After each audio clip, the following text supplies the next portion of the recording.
Alright. It's been about a month since I produced a video, and I've been busy. I've been really busy. Trust me when I say I've been wanting to produce.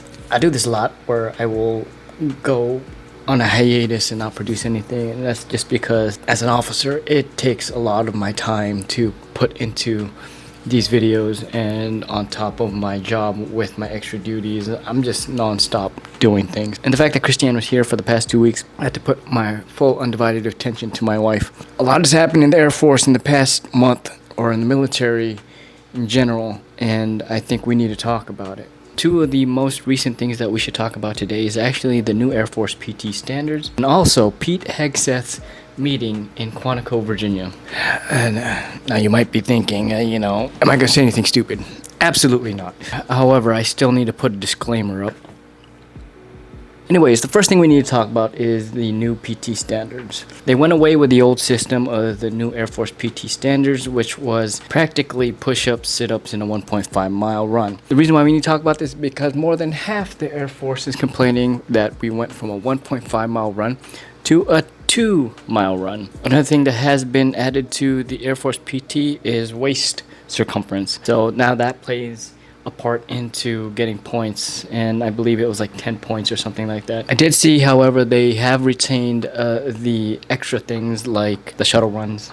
I think that's what they're called. Alternative sit-ups and whatever else is included in the alternatives. I never do the alternatives. I always stick to the sit-up, push-ups, and the run. With that being said, this is important to take note because it leads into Pete Hegseth's meeting with the top generals of the world. Now, I'm only going to talk about his highlights. I don't want to put out any clips on here because that takes a lot of time for me to have to download the clips and clip it in here. So we watch it, act like I'm reacting to it. I'm not gonna do that. I've already seen the video, but I did pull up the highlights of his meeting, so I'm gonna be reading back and forth to you and tell you what I think about what's going on. The meeting took place on September 30th, 2025. Now, a quick recap of what happened is hundreds of generals and admirals were summoned from around the world last week for a meeting with the Defense Secretary, Pete Hegseth, at the Marine Corps Museum in Quantico, Virginia, and they weren't told as to why. Hegseth promoted the new name, Department of War. So we are no longer known as the Department of Defense. We are now known as Department of War. Now, it's not been officially changed yet by Congress. Now, in this meeting, he did slam toxic leaders, quote unquote, whom he accused of lowering standards to make the Department of Defense the woke department. What does that mean? A lot of things have been going on in the military, not only in the Air Force, but all throughout. You could go on TikTok, you could go on Instagram and practically find people talking and giving their opinions on things that should not be given. I mean, we do have a voice, but also we live up to a standard of discipline and just basically orders, right? That's how we work. Hegseth told military leaders he's rolling out 10 new directives involving physical fitness, which I just recapped on, new grooming requirements, and return to the highest male standard for combat positions. Now, that means we are no longer going to have mustaches or beards. Now, that's going to be very looked down upon, and I think a lot of the waivers for people to shave or keep their beards are no longer going to be a thing, and they're going to be a thing of the past. He slammed what he said were fat troops and added, it's completely unacceptable to see fat generals and admirals in the halls of the Pentagon and leading commands around the world. It looks bad.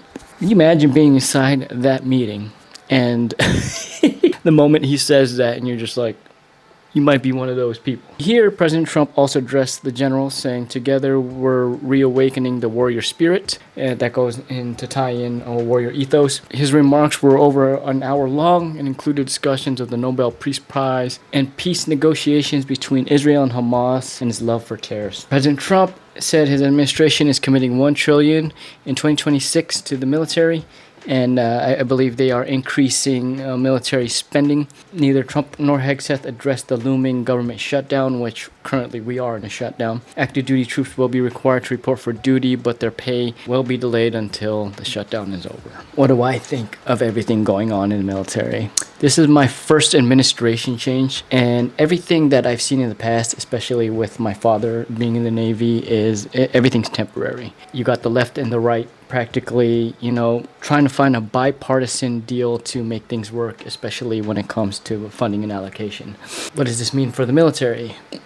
again, I had mentioned that we are increasing spending, so you would hope that it does look a little bit better on paper for especially what they spend on. And what does that go to? Essentially the troops and equipment, right? In regards to the whole grooming and the appearance of how you look as a professional, this is a standard that should just be emphasized no matter what, because you are in the military. When you think military, you think of top tier individuals who continue to go in, day out, work hard, do PT, etc. And over time, we have gotten away from that, where I've seen people who are pretty relaxed in their uniforms. Now, again, it's not my job regarding calling people out, especially with weight standards. However, it is also the standard of any officer and senior NCO to call out how people look. I will take accountability to that. I usually don't say anything, only because we live in a very tumultuous time where, you just have people answering back, and that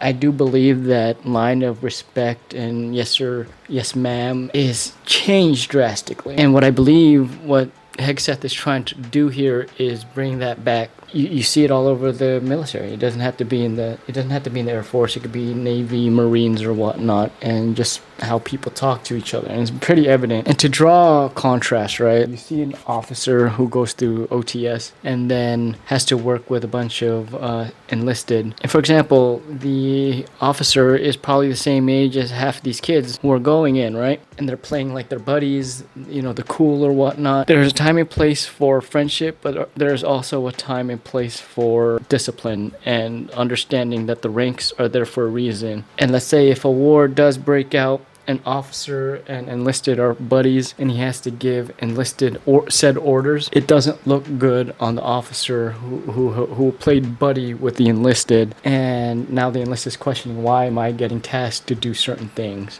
That's how I see it, at least. But yeah, I'd love to know your thoughts. Everything's kind of chaotic, especially the veterans who are around. The reason why veterans exist is they bring a wealth of knowledge in what they know and what they understand, and we're here for it. We're here to learn. And without the guidance of those who have came before us, we cannot make the military a better place unless we take what they have and apply it into our own lives. So anyways, I hope you guys are doing well in the midst of producing my other vlog. I went on vacation a long time ago, so that'll be coming up following this video. But besides that, you guys take care, and yeah, bye.